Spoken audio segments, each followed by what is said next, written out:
front of me is OnePlus Nord CE5, and today I would like to show you how you can select and delete multiple photos at once. Begin by opening Photos app and tapping on Photos or Albums at the bottom. When you find all of your pictures to get rid of, hold one of them and tap on Select All at the top right corner.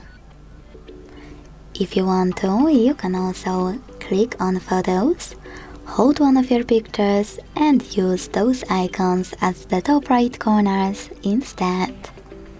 Wherever you decided to keep some of those photos, tap on the chosen ones.